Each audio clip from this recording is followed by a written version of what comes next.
बिस्मिल्लाहिर्रहमानिर्रहीम, अस्सलामुअलैकुम। Programme इख्तलाफी note के साथ मैं हूँ रुबाब ज़ैन। नाज़रीन, पंजाब में इंतखाबात के मामले पर मुल्क के दो बड़े आइनी इदारे आमने सामने आ गए हैं। सुप्रीम कोर्ट के हुक्म के मुताबिक पंजाब में इंतखाबात 14 मई को होंगे और पंजाब में ब्यूरोक्रेसी ने इस हवाले से तैयारियां भी शुरू कर दी हैं। लेकिन दूसरी तरफ कौमी असम्बली ने जुमेरात को पंजाब में आम इंतखाबात के हवाले से लिए गए असखुद नोटिस केस में सुप्रीम कोर्ट के फैसले को मुस्तरद कर दिया है। इस हवाले से मुतफ़िका करारदाद भी मंजूर कर ली गई है, जिसमें कहा गया है कि वज़ीर आज़म और काबीना सुप्रीम कोर्ट के 3 रुकनी अक़लियती फैसले पर अमल ना करे। करारदाद में सुप्रीम कोर्ट के फुल कोर्ट से इस पर नज़रसानी का मुतालबा भी किया गया है, जबकि इस करारदाद के मुताबिक सियासी मामलात में बेजा अदालती मुदाखलत कबूल नहीं है। अक़लियती राय मुस्तरद की गई है। सियासी और मुआशी इस्तेहकाम के लिए एक ही वक्त पर इंतखाबात मसाइल का हल है। हुकूमत चाहती है कि इंतखाबात एक ही वक्त पर हों, इसलिए अदालती फैसले को हुकूमत नहीं मान रही। अदालत के भी वाज़े जो है वो अहकामात सामने आ गए हैं। शहबाज शरीफ साहब का इस हवाले से क्या कहना है, वो क्या कह रहे हैं फुल कोर्ट बनाने के हवाले से। और राना सनाउल्लाह साहब भी कह रहे हैं कि पंजाब में इंतखाबात होते हैं तो वो आम इंतखाबात पर असरअंदाज होंगे। अब इस फैसले के रद्द-ए-अमल में असद उमर कहते हैं कि ये जो फैसला है ये अक़लियती फैसला है, इसकी हैसियत रद्दी की टोकरी से ज़्यादा और कुछ नहीं। फवाद चौधरी भी कहते हैं कि करारदादों से इख्तलाफात ख़त्म नहीं होते, फ़ैसले ख़त्म नहीं होते। अगर कोई इख्तलाफ है या फिर किसी फ़ैसले से हुकूमत को कोई मसला है तो अदालती फ़ोरम उसके लिए खुला हुआ है। ऐसे ही तमाम तर सूरत हाल जो है हुकूमत इसके हवाले से रुजू कर सकती है अदालत से। इमरान खान साहब कहते हैं कि PDM जो है वो इंतखाबात से राह फ़रार चाहती है, लेकिन हुकूमत जो मुतालबा कर रही है अभी भी कि सारे मामले पर फुल कोर्ट बनाया जाए। इस हवाले से जस्टिस अतर मिनल्ला का इख्तलाफी नोट भी सामने आया है। अपने इख्तलाफी नोट में जस्टिस अतर मिनल्ला कहते हैं कि फुल कोर्ट की तश्कील से अवामी एतमाद कायम रहता है। उन्होंने कहा कि दरख्वास्त पर जिस तरह से कार्रवाई हुई इससे अदालत सियासी तनाज़ात का शिकार हुई है। तो इस वक्त जो मुतालबा नून लीग कर रही है और जस्टिस अतर मिनल्ला साहब का ये जो इख्तलाफी नोट सामने आया है, ये इख्तलाफी नोट नून लीग के या हुकूमत के मुतालबे को कितनी तक़वियत बख्शता है और इस इख्तलाफी नोट की कानूनी हैसियत क्या होगी, इस पर अपने प्रोग्राम में बात करेंगे। साद रसूल साहब हमारे साथ मौजूद हैं, अदील बड़ाई साहब मौजूद हैं, हसन रजा हमारे साथ मौजूद हैं। साद रसूल साहब, सबसे पहले आपकी जानिब आते हैं। इख्तलाफी नोट सामने आया जस्टिस अतर मिनल्ला साहब का, जिसमें वो कहते हैं कि फुल कोर्ट तश्कील से अवामी एतमाद कायम रहता है और वो कहते हैं कि जिस तरह से इस दरख्वास्त पर जो कार्रवाई हुई है अदालत सियासी तनाज़ात का शिकार हुई है। क्या कानूनी हैसियत होगी इस इख्तलाफी नोट की? देखिए, सबसे पहली बात यह है कि जस्टिस अतर मिनल्ला साहब ने जो बातें की हैं कानूनी तौर पे, आइनी तौर पे, तो उनसे कोई इनराफ़ नहीं है। बल्कि बड़ा ही अच्छा हो कि तमाम सुप्रीम कोर्ट के फ़ैसलों के अंदर फुल कोर्ट बैठे। अमेरिका के अंदर 9 जजेस हैं सुप्रीम कोर्ट के और वो तमाम केसेस के अंदर 9 के 9 हर केस के अंदर बैठते हैं। तो अगर इस तरह का कोई अरेंजमेंट बन जाए तो मेरा ख्याल है तमाम फैसलों के अंदर लोगों को कुछ मज़ीद कॉन्फिडेंस और तक़वियत मिलेगी, रादर देन कि अभी भी 2-2, 3-3 बेंचेस में हों। तो आप समझते हैं नून लीग का मुतालबा ठीक है फिर? और सॉरी, मैं गुजारिश पूरी कर सकूं कि बात तो जो दोनों बेसिक बातें हैं कि बेंच फॉर्मेशन और 184(3) बेंच फॉर्मेशन का कोई तयन करना चाहिए, कोई इंडिपेंडेंट तरीका, ये बात दुरुस्त है, करना चाहिए। दूसरी तरफ 184(3) की पावर्स को एक्सरसाइज करने का कोई रूल प्रोसीजर बनाना चाहिए, बिल्कुल बात दुरुस्त है, बनाना चाहिए। लेकिन ये तमाम बातें अतर मिनल्ला साहब ने जो अपने फ़ैसले में लिखी हैं, ये चीफ़ जस्टिस साहब और वो 5 मेंबर बेंच जिसने एंड में ऑर्डर साइन किया ना वो मान रहे हैं। अगर वो मान जाएं तो हम अतर साहब के बिल्कुल साथ हैं। हमें अतर साहब की बात पे कोई इख्तलाफ नहीं है। ना ही जब बाद में 3 मेंबर बेंच के सामने इलेक्शन की डेट का केस चला, 5 मेंबर बेंच के सामने इलेक्शन की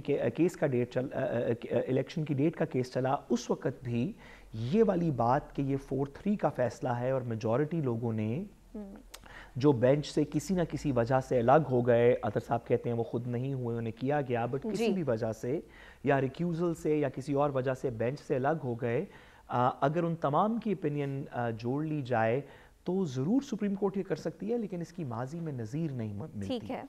अदालत का जनरल रूल ये है कि जब भी कोई बेंच फैसला करता है तो लेट्स से कि 10 बंदों का बेंच हो और 5 लोग एक फैसला करें, 5 लोग एक फैसला करें, तो वो अपने अपने फैसले के ऊपर तो ज़रूर साइन करते हैं, लेकिन फिर order of the court, let's say 11 लोग हों, 6 एक तरफ फैसला करें, 5 एक तरफ फैसला करें, तो जो ऑर्डर ऑफ द कोर्ट है उसके ऊपर फिर इफेक्टिवली एक पूरा तमाम जजेस भी साइन करते हैं। ठीक हो गया। इसके अंदर इस मुकदमे के अंदर, सॉरी मैं गुजारिश करूं, इस मुकदमे के अंदर कोई ऐसी जगह नहीं मिलती जहां पे 7 या 9 जजेस ने इकट्ठे साइन किया। ठीक हो गया सादर बट अगर जो अतर साहब बात कर रहे हैं, अगर ये उमर बदयाल साहब और मेजॉरिटी जो कहती है कि मेजॉरिटी है इसमें, वो अगर ये कानूनी दलील मान ले रिव्यू में या किसी और तरीके, तो हम इस प्रोसेस ऑफ रिफॉर्म के साथ हैं। ये तो बड़ी अच्छी ठीक हो गया, आपका पॉइंट आ गया। दिल बड़ाई साहब, आपकी जानिब बढ़ते हैं। कौमी असम्बली में सुप्रीम कोर्ट के फैसले के खिलाफ करारदादें मंजूर की गई। क्या हुकूमत सुप्रीम कोर्ट के फैसले को इस तरह से मुस्तरद कर सकती है? देखिए, एक बात तो हुकूमत के जो लोगों से, हम लोगों से बात करने के बाद मालूम होती है कि ये इंतखाबात अभी भी नहीं कराने देंगे, रुकावट डालेंगे, 10 अप्रैल की डेडलाइन ये गुजारेंगे, 11 अप्रैल को जो रिपोर्ट पेश होगी सुप्रीम कोर्ट ऑफ पाकिस्तान में, जिसमें ये कहा जाएगा अगर ये फंड्स नहीं देते तो शिकायत कुनिंदा इलेक्शन कमीशन ऑफ पाकिस्तान बन के जब जाएगा तो ये उस कॉन्सिक्वेंस के लिए भी तैयार हैं। इन्होंने जो हुकूमत ने पहली जो इनकी जो शील्ड के तौर पे ये इस्तेमाल करना चाह रहे हैं कि जो करारदाद मंजूर हुई है और उसमें जो सेकंड लास्ट उसका जो नुक्ता है कि ये ईवान 3 रुकनी बेंच का जो अक़लियती फैसला उससे मुस्तरद करते हुए वज़ीर आज़म और काबीना को पाबंद करता है और इसके खिलाफ आइनों का के इस खिलाफ आइनों कानून फैसला पर अमल ना किया जाए। अगरचे जो करारदाद होती है उसकी कोई ऐसी हैसियत नहीं होती कि वो अदालती फैसलों के रास्ते में कोई रुकावट डाल सके या अदालती फैसलों को कालअदम कर दे, लेकिन ये जो करारदाद जिसे मामूली समझा जा रहा है, ये कानूनी जुबान में तो शायद इसकी वाकई कोई हैसियत नहीं, लेकिन सियासत में, सियासी जुबान में या सियासी मैदान में इसको आने वाले दिनों में ना सिर्फ इस्तेमाल किया जाएगा बल्कि काबीना के जो फैसले होंगे इसको जी सादर साहब, नदील भाई साहब बात मुकम्मल कर लें, आती हूं आपकी जानिब। बैकिंग जी इसको बैकिंग के लिए इस्तेमाल किया जाएगा जो काबीना के फैसले होंगे कि देखें जी ये पार्लिमान जो उसकी भी अपनी आईनी हैसियत है और उसने करारदाद जो है वो मंजूर कर ली, तो हम तो पार्लिमान के जो पार्लिमान जो चाहती है उसके साथ चलेंगे। तो बुनियादी तौर पे उसको अगरचे लीगल बैकिंग नहीं है, ये एक सियासी बैकिंग के लिए इस करारदाद को इस्तेमाल करने का फैसला किया गया है और जाहिर है इस मामले के कॉन्सिक्वेंसेस है। अदालत ये इशारा दे चुकी है उस फैसले में, अगर इस पे अमल दरामद नहीं होता जिम्मेदारान का तयन होगा, तो उस सूरत में भी जो हुकूमत की हिकमत अमली है कि सियासी तौर पर शहीद हो जाएंगे, लेकिन इस फैसले पे अमल दरामद के हवाले से अभी तक जो प्लान सामने आया रुकावट डाली जाएगी और फंड्स और जो सिक्योरिटी की जो प्रोविजन है उसमें हुकूमत ये सोच के बैठी है कि अमल दरामद नहीं किया जाएगा। उसके लिए चाहे 2-4 लोगों को नाहल भी होना पड़े तो ये कुर्बानी देने के लिए भी तैयार है। उसकी रीजन ये है कि इस वक्त पीडीएम जमातों को बयानिया चाहिए, बयानिया है नहीं है, और वो 2017 का पहले बयानिया गढ़ने की कोशिश की गई, वो नहीं बना। अब ये इसमें वो कह रहे हैं कि सियासी तौर पे शहीद हो जाएं तब भी हमारा फायदा है, और वो कह रहे हैं कि अगर बच गए तब भी फायदा है कि इलेक्शन नहीं होंगे। लेकिन ये मामला आने वाले दिनों में मजीद बिगड़ता दिखाई दे रहा है। ये मामला आपको आने वाले दिनों में मजीद बिगड़ता हुआ दिखाई दे रहा है। हसन, अवाम तो इलेक्शन चाहते हैं ना, अवाम चाहती है कि इंतखाबात हो। जी सादर साहब, मैं आ रही हूँ आपकी जानिब, बस मुझे इजाजत दीजिए, मैं हसन के सामने सवाल फ्रेम कर लूँ, मैं आ रही हूँ आपकी जानिब। अवाम इंतखाबात चाहती है तो नून लीग का ये जो तर्ज अमल है अवाम इसे कबूल कर लेगी? इसका जवाब मैंने आपसे लेना है, लेकिन उससे पहले सादर रसूल साहब का एक जुमला। जी सादर रसूल साहब।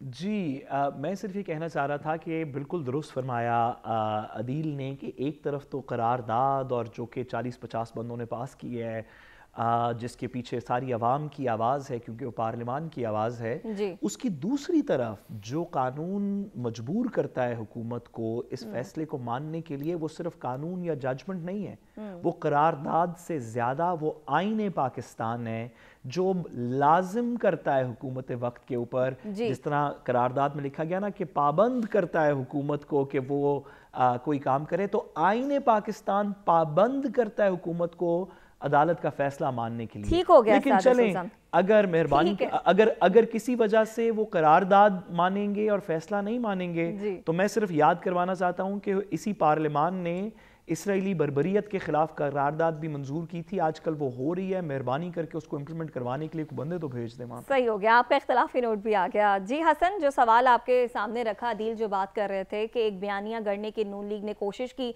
अवाम में, वो तो कबूल नहीं हुआ। इस वक्त जो उनका तर्ज सियासत नज़र आ रहा है कि किसी तौर इंतखाबात नहीं होने देने, इसके लिए चाहे किसी हद तक भी जाना पड़े, तो इस बार अवाम इस तर्ज अमल को कबूल कर लेगी? देखें, अवाम तो जो आइन के मुताबिक चलेगा उसको कबूल करेगी, जो जमहूरी तरीके से आगे चलेगा उसको कबूल करेगी। लेकिन हुकूमत चाहती है कि पार्लियामान के साथ, पार्लियामान और अदलिया के दरमियान एक नई महाजराई जो है वो जन्म हो और उसके मुताबिक वो अपना फ़ायदा देखते हैं। देखें, PDM की जमातों में पाकिस्तान पीपल्स पार्टी, मुस्लिम लीग नून और मौलाना फजल रहमान साहब और बाकी छोटी मोटी जमातें इसमें शामिल हैं। पाकिस्तान पीपल्स पार्टी ये चाहती है कि किसी भी तरीके से जो उनके मुखालफिन माजी में रहे उनको वो नज़रअंदाज करके मुकम्मल तौर पे उनका किसी ना किसी जगह ठिकाने लगा के वो अपने इक्तदार की पोजीशन दोबारा संभालें।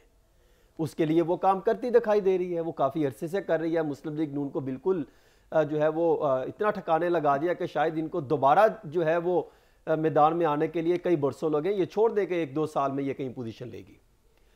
दूसरा, वो ये नहीं चाहते कि अदलिया के साथ टकराव हो। आप देखें कि जो करारदाद भी कल पेश हुई है उसमें कोई पाकिस्तान पीपल्स पार्टी का सीनियर रहनुमा शामिल नहीं है, मामूली से 4-5 बंदे जो उन्होंने उनके दस्तखत मौजूद हैं। मुस्लिम लीग नून ये चाहती है कि किसी भी तरीके से ऐसा इक्तदार उनको मिले कि जो 15-20 साल तक जो है उनके पास रहे और कोई दूसरी जमात उनके साथ ना आके खड़ी हो सके जी। और मरियम नवाज शरीफ साहिबा भी वजीर आला बने या प्राइम मिनिस्टर बने, नवाज शरीफ साहब भी दोबारा आके बने। उस जमात के अंदर भी 2 ग्रुप हैं, 2 दरारें, इसलिए दरारें मौजूद हैं कि वो एक चाहता है कि आइन की पासदारी होनी चाहिए, दूसरा कहते हैं नहीं, आइन के मुताबिक वो लेके आते हैं। आइन के मद्दे मुकाबिल उन्होंने लाके खड़ा कर दिया है नवाज शरीफ के एक आइन के पासदारी के लिए, वो चाहते हैं उसके मुताबिक काम चले। तीसरी, मौलाना फजल रहमान साहब वो चाहते हैं कि जो भी हुकूमत हो हम इक्तदार में रहे, हमें कोई बाहर ना निकाले। ये 3 मामलात को लेकर मुकाबला किसके साथ कर रहे हैं? इमरान खान के साथ जी। उनको कौन सपोर्ट करती है? आवाम। वो किसका सहारा ले रहे हैं? आइन और कानून का। ये किसको नजरअंदाज कर रहे हैं? आइन और कानून को। यानी आप ऐसा एक इन्होंने तमाशा क्रिएट कर दिया कि आप इस चीज का अंदाजा लगाएं जिसके माजी में कोई मिसाल नहीं मिलती। ऐसा बुरान मजीद जन्म ले रहा है कि अपनी नोयत का एक अलग सा एक बुरान है कि अदालत फैसला करे, पार्लियामान उसमें करारदाद जो है वो पास करके कि हम अदालती अहकामात नहीं मानते। देखें, कैबिनेट का इजलास कौन बुलाता है? Prime minister. फैसले कौन करवाता है? प्राइम मिनिस्टर चेयर करता है। आप जिस तरह इस प्रोग्राम को लेकर चल रही हैं, आप इसको चेयर कर रही हैं, तो पार्लियामान को चेयर कौन करता है? Prime minister of Pakistan. इजलास कौन बुलाता है? Prime minister of Pakistan. उस इजलास के अंदर कहा गया कि हम अदालती अहकामात को नहीं मानते। पहली बात, यहां पर तौहीन अदालत जी ये हो ही नहीं सकता जो है इसको कोई रिजेक्ट कर दे। और जितने भी फैसले आए हैं, तमाम फैसलों को मैंने बहुत जायजा लिया, कहीं पर किसी भी जज ने यह नहीं लिखा कि आप आइन के मुताबिक 90 रोज में इलेक्शन ना करें। वो कहते हैं आइन पर अमल दरामद करें। अब दूसरा, करारदाद जो कहते हैं पेश की गई, वो किनकी मर्जी से पेश की गई? कैबिनेट की इजाजत से। कैबिनेट को सरबराही कौन कर रहा था? Prime minister of Pakistan. ये कहना कि कोई 2-3 शख्स जो है वो नाइल हो जाएंगे। देखें, एक मुस्लिम लीग नून के अंदर ग्रुप ऐसा है जो चाहता है कि शहबाज शरीफ साहब जो है वो नाइल हो जाए और वो खुद आके अपनी पोजीशन संभालें। ठीक हो गया। हसन आपकी इसी बात को लेकर आगे चलते हैं सादर सुल साहब की जानिब। सादर सुल साहब, इस फैसले पर अमल दरामद ना करने से आप क्या समझते हैं? कानून क्या कहता है? कौन कौन नाअहल होगा? किस पर जिम्मेदारी आयद होती है? हसन जो हमें खबर दे रहे हैं वो यही दे रहे हैं कि लोग कुछ नून लीग में ऐसे हैं जो चाहते हैं कि जिम्मेदारी, सारा मलबा जो है वो शहबाज शरीफ साहब पर पड़े। तो शहबाज शरीफ साहब अगर अदालती फैसला नहीं मानते और इस हुक्म पर अमल दरामद नहीं करते तो वो नाअहल हो जाएंगे। देखिए, हमारे पास यूसुफ रज़ा गिलानी साहब के केस के अंदर ये एग्ज़ाम्पल तो मौजूद है, और उस वक़्त राजा परवेज़ अशरफ के साहब के ख़िलाफ़ जो उनके बाद प्राइम मिनिस्टर बने, उनके ख़िलाफ़ भी कंटेम्प्ट की प्रोसीडिंग सुप्रीम कोर्ट ने शुरू कर दी, जो कि तब ख़त्म हुई जब ख़त लिख दिया गया। तो कानून के अंदर ये क्या इख्तियार है सुप्रीम कोर्ट का शहबाज शरीफ साहब को डिस्क्वालीफाई करने का अगर वो कंटेम्प्ट ऑफ कोर्ट कर रहे हों? तो बिल्कुल ये इख्तियार मौजूद है, हमारे पास इसकी नज़ीर भी मौजूद है। लेकिन मेरा नहीं ख्याल कि सुप्रीम कोर्ट को इस तरह का सियासी खून खराबा करना पड़ेगा। मेरा नहीं ख्याल कि इसमें 2 prime minister, 3 prime minister, 2 finance ministers इस तरह करके ज़रूरी होंगे कि उनको आप डिस्क्वालीफाई करें। अगर बात यहाँ तक पहुँच जाए तो बहुत ही पॉलिटिकल फूलिशनेस का कोई मुजाहरा करेगा, बड़ी सियासी बेवकूफ़ी से बात यहाँ तक पहुँचेगी, क्योंकि इससे पहले रुकने के बड़े तरीके हैं। सुप्रीम कोर्ट को, और हम सुप्रीम कोर्ट के फैसले के अंदर मैं बसद एहतराम गुजारिश करूँ कि हमें तफरीक करने की ज़रूरत है कि PDM का एक सियासी मौक़िफ़ है कि हम इस फैसले को नहीं मानते, जिसमें तमाम सियासतदान, प्राइम मिनिस्टर साहब भी सियासतदान हैं, दीगर उनकी कैबिनेट के मेंबर्स सियासतदानों ने कहा कि हम इस फैसले को नहीं मानते। लेकिन दूसरी तरफ इस सियासी PDM के साथ साथ एक रियासत है जिसके के अंदर सियासी लीडर्स ऊपर ज़रूर हैं, लेकिन नीचे पूरी रियासत की मशीनरी है। जी सादर IG पंजाब को जब तलब करके सुप्रीम कोर्ट एक हुक्म सादर करेगी और कहेगी कि आपके पास 2 ऑप्शंस हैं, या ये आप हुक्म इम्प्लीमेंट कर लें या आपके खिलाफ कंटेम्प्ट की कार्रवाई कर देते हैं, तो IG पंजाब साहब वो हुक्म सादर कर देंगे। ठीक है। जब किसी DPO को, इलेक्शन कमीशन को, सेक्रेटरी इंटीरियर को, दीगर ब्यूरोक्रेट्स को, रियासत की मशीनरी को, रियासत के इंस्टीट्यूशंस को जब अदालत हुक्म सादर करेगी, तो सियासतदान तो ये कह सकते हैं कि हम कुर्बान होते रहेंगे, लेकिन वो सेक्रेटरीज और वो ब्यूरोक्रेट्स कुर्बान नहीं होते रहना चाहते आपके लिए, उनकी एक ही नौकरी है। तो अदालत मेरा ख्याल है रियासत के थ्रू अपना ये ऑर्डर इम्प्लीमेंट करवा सकती है, सियासी कत्लो गारत के अलावा भी। ठीक है, और आपने ये भी कहा कि अदालत के पास इख्तियार भी है शहबाज शरीफ साहब को नाअहल करने का, अगर वो अदालती हुक्म नहीं मानते या उसमें कोई रुकावट पैदा करते हैं। तो अदील बड़ाई साहब, आपकी जानिब आएंगे। इस वक्त हम जिस बहरान का शिकार हैं उसकी वजह यही है कि हमने आइन पर अमल दरामद नहीं किया, आइन की अपनी अपनी तशरीह की। तहरीक इंसाफ की अगर बात करें तो कौमी असम्बली से तहरीक इंसाफ निकली, आइन के मुताबिक इस्तीफे दिए, फिर जब मामला आया असम्बलियों को डिसॉल्व करना, तो भी आइन को मद्देनजर रखते हुए असम्बलियां डिसॉल्व की गई। बेहतर होता कि आइन को देखते हुए ही इलेक्शन की तारीख सामने आती और इदारे ही इलेक्शन करा लेते, सुप्रीम कोर्ट इस सारे मामले में ना पड़ती। आप समझते हैं कि अगर हुकूमत आइन पर अमल दरामद करती तो हम इस बहरान का शिकार ना होते? असल में मसला ये है कि सबका अपना अपना आइन और उसकी तशरीह, अपनी अपनी कानून की तशरीह, अपनी अपनी अदालती फैसलों की तशरीह, अपनी मर्जी का बेंच चाहिए सबको। देखें अप्रैल 2022 में क्या हुआ था, क्या वो आइनी तरीके से तहरीक अदम एतमाद नहीं आई थी? क्या उसमें कोई गैर आइनी काम हुआ था? इमरान खान साहब ने नहीं तस्लीम किया था, वो रूलिंग दे दी गई, उड़ा दिया गया, क्योंकि उस वक्त अपनी तशरीह थी। और जो 5 रुकनी बेंच बैठा था उसमें जो अब के जो जजेस हैं उनमें से 3 जजेस उसमें शामिल थे। उस वक्त पाकिस्तान तहरीक इंसाफ के लोगों ने बड़ा बुरा भला कहा, उन जज साहिबान से मुतल्लिक प्रोपेगेंडा किया गया, मुहिम चलाई गई। उस वक्त नून लीग उनके साथ खड़ी थी। 1 साल बाद, एग्जैक्टली 1 साल बाद जो है वो अप्रैल में वही जज साहिबान जो है पाकिस्तान तहरीक इंसाफ जो है वो कसीदे पढ़ रही है और नून लीग उनके खिलाफ प्रोपेगेंडा कर रही है। और मुझे याद करवाइएगा, अदील साहब मुझे याद करवाइएगा, जब ये पिछले अप्रैल में ये हुआ था, रात के 12 बजे अदालतें खुली थीं, तो क्या ये सुओ मोटो में खुली थी? और क्या उस वक्त भी किसी ने सुओ मोटो की पावर पे एतराज़ किया था बेंच के अंदर से या सियासतदानों से? ज़रा आपको याद होगा, आप यहाँ कवरेज कर रहे थे।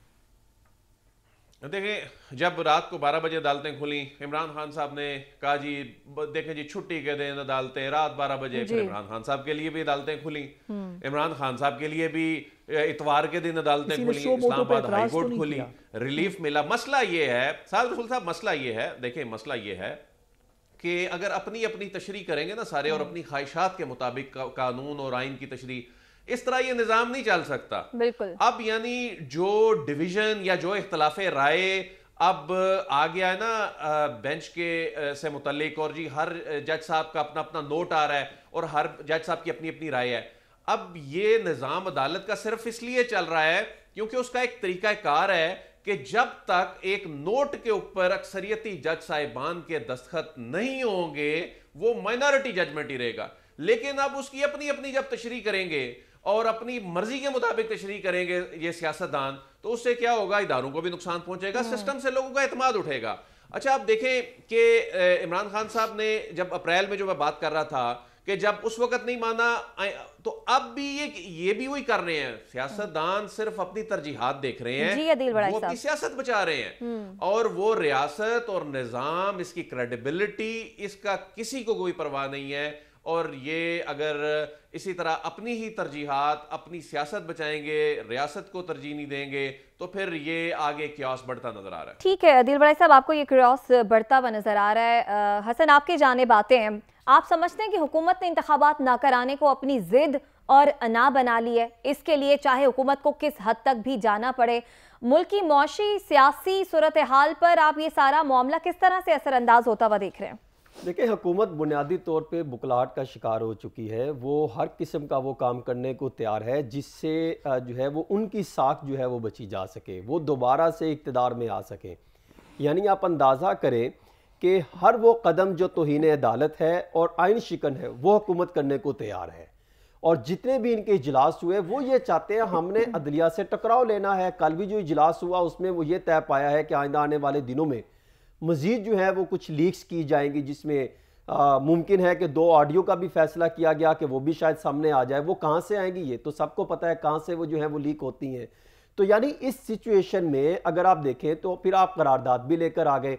अब करारदाद देखें 372 के ऐवान में से आप सिर्फ 11% जो है वहाँ पर यानी 42 अफराद जो तकरीबन 11.2% के करीब बनते हैं, तो उनको आप कह रहे हैं कि हमने करारदाद पास कर ली। तो मैं तो ये रिक्वेस्ट करूंगा कि आप चंद करारदादें और पास करें। अगर करारदाद की आईनी और कानूनी को हैसियत वो समझते हैं तो फिर इनको 4, 5, 8, 10 करारदादें और पास करनी चाहिए। एक करारदाद ये पास करें कि महंगाई का जिम्मेदार वो हुकूमत नहीं जो 1 साल से चल रही है, ये आवाम है। छोड़ दे, अपने आप को निकाल दे। जो गरीब मर रहा है, जिनको राशन नहीं मिल रहा, जिनको एक वक्त की रोटी नहीं मिल रही, उसकी जिम्मेदार हुकूमत नहीं है, रियासत नहीं है, ये गरीब आवाम है और ये इन्हीं की जिम्मेदारी बनती है। ये करारदाद भी पास कर दे और ये करारदाद भी पास कर दे कि जो तोशा खाना का रिकॉर्ड पब्लिक नहीं किया जा रहा उसको आइंदा कोई भी सवाल नहीं खड़ा कर सकता, वो पूछ नहीं सकता। ये भी करारदाद पास कर दें और ये भी जो है वो करारदाद पास कर दें कि नवाज शरीफ साहब को या जितने भी PDM की जमातें हैं इनके, चाहे वो करप्शन के केसेस अगर कहीं चल रहे हैं या कहीं पर अदालतों ने उनके खिलाफ फैसले दिए हैं, वो तमाम के तमाम खत्म कर दी जाती हैं। ये भी फैसला कर दे और ये भी फैसला कर दे करारदाद लाके कि ये PDM जमातें 25 से 30 साल तक जो है ये इक्तदार में रहेंगी। मुझे याद आ रहा है एक वाकया, अगर मैं वो सुना पाऊं कि 2008 के बाद जब नवाज शरीफ साहब वापिस आए तो ये खैबर पख्तूनख्वा में आ रहे थे, तो वहां पर सरअंजाम खान जो है वो गाड़ी चला रहे थे और पीछे पीर साबर शाह साहब बैठे थे जी। तो वो आए तो उन्होंने कहा कि देखें हालात कितने खराब हो चुके हैं, मैं कैसे इन मामलात को ठीक करूंगा, कितना वक्त लगेगा। तो सरअंजाम खान साहब कहने लगे कि मियाँ साहब कम से कम आपको 50 साल वजीर आजम होना चाहिए, फिर ये मामला ठीक होंगे। सही। तो नवाज शरीफ साहब ने पीछे मुंह करके कहा पीर साहब ਤੁਹਾਡਾ की ख्याल है? पीर साबिर शाह साहब ने फिर कहा कि मियाँ साहब मैं इनसे इख्तलाफ करता हूँ। 50 साल उनकी जो लालियां थी, उनके जो चेहरे थे, वो बड़ा गुस्सा आ गया। उन्होंने कहा क्यों? कहते नहीं मियाँ साहब तानू 100 साल वास्ते वजीर आजम होना चाहिए, फिर मामला ठीक होंगे। उनके चेहरे पे मुस्कुराहट आई तो खुदारा ये भी करारदाद दीवान से पास करके ले आए उनको, फिर अगर इन पर इस हद तक। ठीक है हसन, आपका कमेंट। इसके साथ ही ब्रेक के जाने बढ़ते हैं, वापस आएंगे, मज़ीद बात करेंगे, हमारे साथ रहिएगा।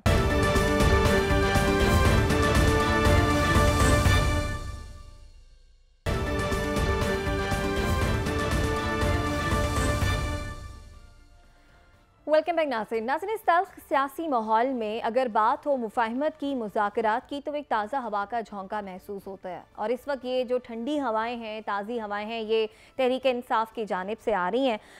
बड़े गैर मामूली लचक दिखा रहे हैं ख़ुद साबिक़ वज़ीर आज़म इमरान खान साहब, और चाहते हैं कि इंतखाबात हों, वक्त पर हों। बल्कि उन्होंने ये भी कह दिया कि अगर हुकूमत के पास कोई रोड मैप है तो वो दें, जिससे मुल्क की मौशी हालात ठीक हो जाएंगे। तो मैं इनके साथ अक्टूबर तक जाने के लिए तैयार हूँ। फवाद चौधरी साहब भी हमें यही कुछ बात करते हुए दिखाई देते हैं। वो कहते हैं कि जनाब हमें आप पार्लियामान में बुला लें और फिर पार्लियामान में 2/3 अक्सरियत के साथ सुप्रीम कोर्ट के फैसले को तब्दील किया जा सकता है। ये बात भी हो रही है कि असद उमर कह रहे हैं जनाब मिलकर बैठते हैं, बातचीत करते हैं, इसका आगाज़ करते हैं, इलेक्शन की तारीख जो है वो आगे पीछे हो सकती है।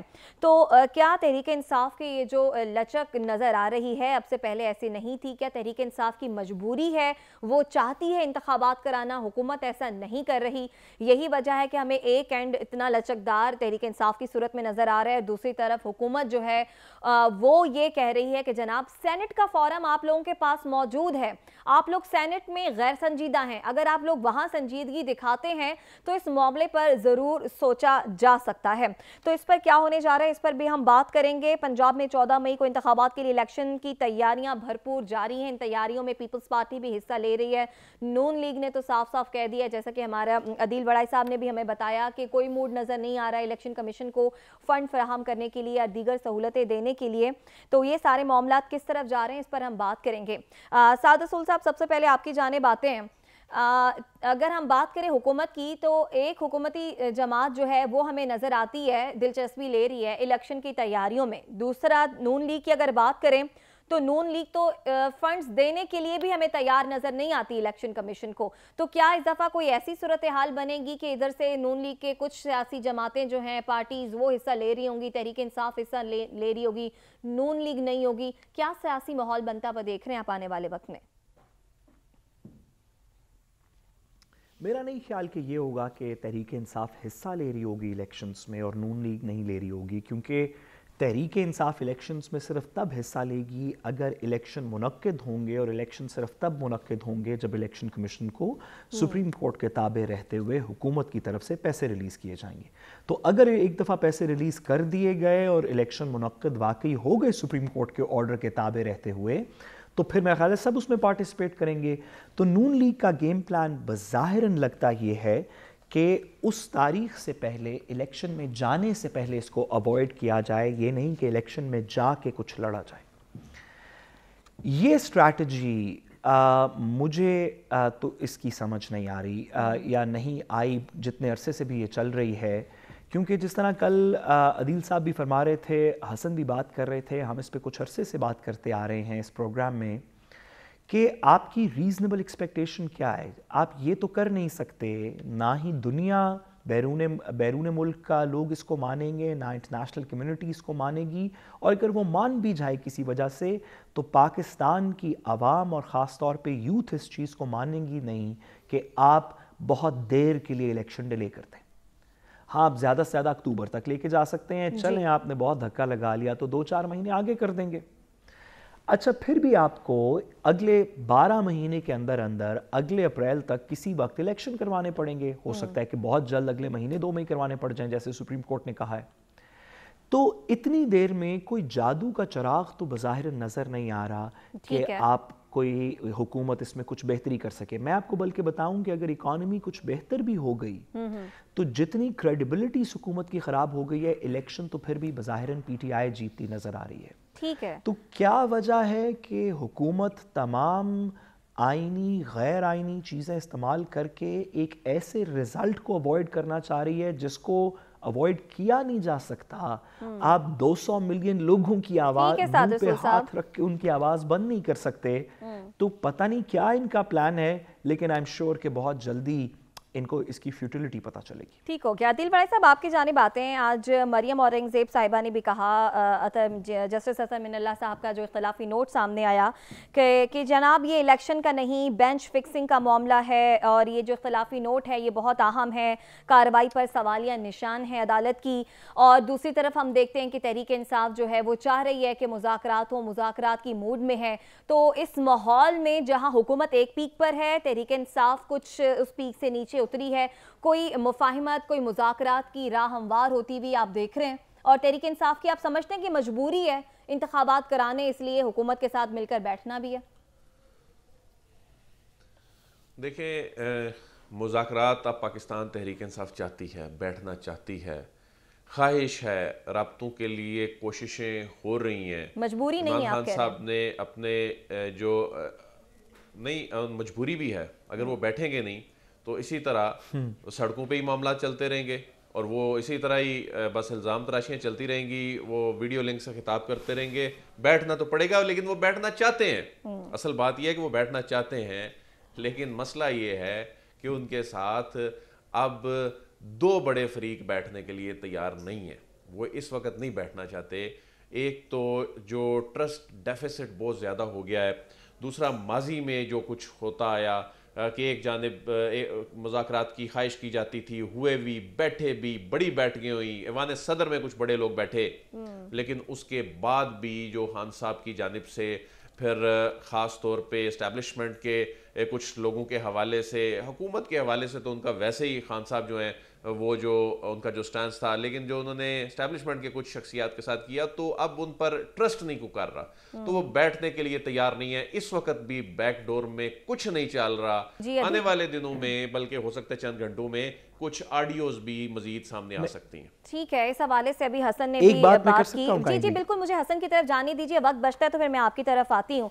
हसन, जैसा कि हमें अदील भी बता रहे हैं कि ये तहरीक इंसाफ की मजबूरी है, इस वक्त वो चाहती है कि मुज़ाकरात हों, लेकिन हुकूमत जो है वो समझती है कि चूँकि तहरीक इंसाफ के रहनुमा इमरान खान साहब जो हैं साबिक वज़ीर आज़म, वो यू टर्न ले लेते हैं सियासी, तो उनकी किसी बात पर हम किस तरह से इजहार करें। मुख्तलिफ रहनुमा नून लीग के इस बात का इजहार भी कर रहे हैं कि बैठ तो जाएं मुज़ाकरात के लिए, लेकिन अगर उन्होंने यू टर्न ले लिया तो फिर हम क्या करेंगे। देखिए, मैं ये समझता हूँ कि पाकिस्तान तहरीक इंसाफ के जो चेयरमैन है इमरान खान, उनकी ख्वाहिश नहीं है, वो मुल्क की सूरत हाल को देखते हुए शायद वो चाहते हैं कि मुज़ाकरात का रास्ता इख्तियार करना चाहिए, क्योंकि इस टाइम तो वो स्ट्रॉन्ग पोजीशन पर खड़े हैं, ग्राउंड रियलिटी भी उनको सपोर्ट कर रही है, आवाम की ताकत भी उनको सपोर्ट कर रही है, रहते जो फैसले हैं वो भी उन्हीं को इनडायरेक्टली सपोर्ट कर रहे हैं। क्यों? क्योंकि वो इलेक्शन चाहते हैं, वो आइन किताबें हैं, वो चाहते हैं आइन पर अमल दरामद होना चाहिए।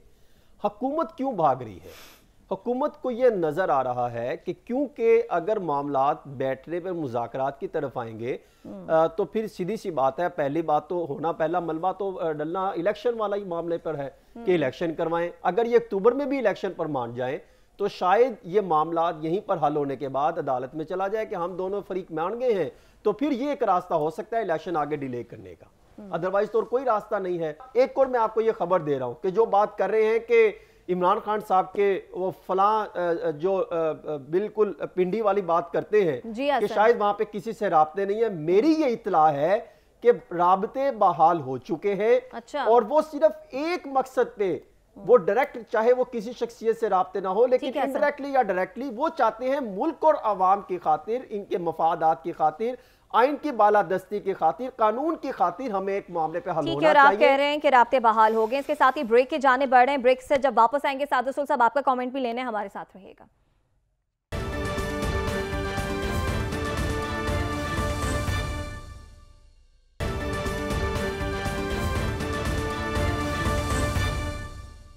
वेलकम बैक नाज़रीन। साद रसूल साहब, ब्रेक पर जाने से पहले हसन और अदील वड़ाइच की बात के जवाब में आप कुछ कहना चाह रहे थे। देखिए, मैं हसन की बात से कुछ एग्री करते हुए अदील वड़ाइच साहब से बसद एहतराम गुजारिश करना चाहता हूँ। अदील साहब मेरे से बेहतर समझते हैं पाकिस्तान की रियासत को। गुजारिश ये है कि क्या ये मुमकिन है कि एक पॉलिटिकल पार्टी जो 60-70% पाकिस्तान की आवाम की सपोर्ट एंजॉय करती हो, उसकी रियासत से ताल्लुकात ना हो? क्या ये मुल्क ऐसे कभी चल सकता है? कि आपके ख्याल में नवाज शरीफ और इमरान खान का ताल्लुक ना हो, दो लोग हैं, दिल छोटे हैं, बुग़्ज़ हो सकता है, कीना हो सकता है, रियासत पाकिस्तान का दिल बहुत बड़ा है। रियासत पाकिस्तान लोगों के इंडिविजुअल कीने नहीं रखती। जितने लोगों का भी ये ख्याल है कि हमारी रियासत का दिल इतना छोटा है कि वो एक पॉलिटिकल पार्टी, सबसे मेजर पॉलिटिकल पार्टी से बात नहीं कर रही, मेहरबानी करके वो अपना एनालिसिस रिवाइज करें, क्योंकि पाकिस्तान की रियासत इतने छोटे दिल की नहीं है। वो हर शख्स से बात करती है इस उम्मीद से कि सब लोग मुल्क के कौमी धारे में इकट्ठे चलें। ठीक है जी। अदील वड़ाइच साहब, आपकी जाने बातें, निगरान हुकूमतें ख़त्म हो जाएंगी 90 रोज़ बाद, और 90 रोज़ जो हैं वो तकरीबन मुकम्मल होने वाले हैं, तो इन हुकूमतों की आईनी हैसियत क्या होगी? सिस्टम को मज़ीद आगे ले जाने के लिए हुकूमत क्या कर सकती है? पहले तो मैं साद रसूल साहब और हसन साहब की बात का जवाब दे दूं कि एक मिनट है आपके पास। वो साद साहब ने तो एज्यूम कर लिया ना कि ऐसा मुमकिन नहीं है, लेकिन मैंने तो आपको वो चीज़ बतानी है कि जो इस वक्त ग्राउंड पे सिचुएशन है। देखें, रियासत ने किसी जमात को रद्द नहीं किया हुआ, किसी जमात पे रियासत जो है ना ये नहीं कहती, ज़ाहिर है उनका ये कायनी हक है। बात हो रही है इमरान खान की एंगेजमेंट की, वो नहीं है, वो मैं आपको बता रहा हूँ, ठीक है जी। और दूसरी बात यह है कि सियासी जो पाकिस्तान तहरीक इंसाफ के जो बहुत से लोग हैं उनके अपने ज़ाती हैसियत पे बहुत से ताल्लुकात हैं, वो ताल्लुकात अपनी जगह मौजूद हैं, लेकिन इमरान खान साहब मैटर करते हैं। इमरान खान साहब जो हैं वो एंगेजमेंट चाहते हैं, वो एंगेजमेंट नहीं है। अब आपका जो सवाल है आप जरा दोबारा पूछ लीजिएगा कि मैं निगरान हुकूमतों के हवाले से पूछ रही थी कि 90 रोज बाद वो खत्म हो जाएंगी, फिर जाहिर है इलेक्शन तो आगे चलेंगे और हुकूमत मजीद इसको डिले करना चाहती है, तो इस सेटअप को कैसे आगे लेकर जाएगी हुकूमत? निगरान हुकूमत जो है, निगरान हुकूमत जाहिर है जब तक नई हुकूमत नहीं आ जाती, निगरान हुकूमत उस वक्त तक काम करती रहती है। आइन में कोई ऐसी चीज नहीं लिखी हुई कि जनाब इसने 91 दिन जब शुरू होगा तो ये खत्म हो जाएंगे। ठीक है, जब भी इवन जब निगरान सेटअप लिखी भी होती तो क्या फर्क पड़ता था? वैसे अगर 90 या 91 लिखी भी होती तो क्या फर्क पड़ता था? हसन, आपकी जाने बातें क्विकली बताइएगा। ये जो ऑफर तहरीक इंसाफ ने दी है कि हम आते हैं पार्लियामान में और फिर मिलकर तरमीम करते हैं, हुकूमत इस हवाले से क्या सोच रही है? देखिए, जिस समय बता रहा था कि किसी ना किसी स्टेज पे राब्ते बहाल हो चुके हैं, इसको आइंदा आने वाले दिनों में आपके सामने ये चीज़ें बनती भी दिखाई देगी। और हुक्मरान तो मुज़ाकरात करने के मूड में दिखाई नहीं देती। वो तो चाहते हैं जहाँ पर पिंडी से हमें सपोर्ट मिले, हमेशा से ही वो चाहते हैं कि इस्टेब्लिशमेंट के सर पे चढ़ के हम इक़्तिदार में आए और फिर हमें निकाले कोई ना। वही चाहते हैं कि वही हमें इलेक्शन भी जितवा दे, वही हमें अदालती फैसले भी उनके हक में करवा दे। अब ऐसा तो नहीं हो सकता। जब अदालत का जो फैसला आ गया उस पर आपको मनोन अमल दरामद करना होगा। और रही बात के मुज़ाकरात की तरफ, अगर आप मुज़ाकरात की इसी तरह ढिटाई में रहेंगे तो वो फिर अल्लाह ना करे कि नवाज शरीफ साहब की जो चंद दिन पहले की स्टेटमेंट आई है कि 500 रुपए का डॉलर हो जाएगा, हालात खराब हो जाएंगे, फिर खुद ही तो आप हालात खराब करना चाह रहे हैं। क्यों? क्योंकि आपके पास और कोई रास्ता नहीं है निकलने मैंने जो आपसे सवाल किया, बिल्कुल आप ये बात दुरुस्त कर रहे हैं, सही है। लेकिन ये जो तहरीक इंसाफ ने आईनी तरमीम के लिए पेशकश की है हुकूमत की, सवाल ये था कि इस पेशकश पर हुकूमत क्या सोच रही है? क्या वेलकम करेगी तहरीक इंसाफ को? क्या मुज़ाकरात आपको स्टेज तक जाते हुए दिखाई दे रहे? देखिए, अगर हुकूमत पाकिस्तान तहरीक इंसाफ की इस ऑप्शन को कबूल कर लेती है तो ऑटोमेटिकली फिर भी अक्टूबर को उनको इलेक्शन की तरफ ही जाना पड़ेगा। इससे ज्यादा वो एक्सीड नहीं कर सकते। और तहरीक इंसाफ के चेयरमैन इमरान खान या उनकी पूरी जमात भी, वो भी अक्टूबर से ज्यादा आगे जाने को तैयार नहीं होगी। अगर तरमीम की ऑफर की गई और उनकी तरफ से जो की गई है तो मैं ये समझता हूं तो उनको फिर भी ऐवान के अंदर इसी मामले को ज़ेरे गौर लाना है कि 2 नहीं तो 3-4 माह बाद आप इलेक्शन करवा लें। इससे ज्यादा वो इनको भागने नहीं देंगे। ठीक है, इससे ज्यादा इनको भागने नहीं देंगे। अक्टूबर में हर सूरत में इलेक्शन कराने पड़ेंगे हुकूमत को। अगर अदील बड़ाई साहब को लगता है कि हुकूमत जो है वो किसी मूड में नहीं है इलेक्शन कराने के, ना तो फंड देगी और इस मामले को मजीद आगे डिले करेगी। इसके साथ ही प्रोग्राम से इजाजत दीजिए। आपसे कल मुलाकात होगी। अल्लाह ने के बाद।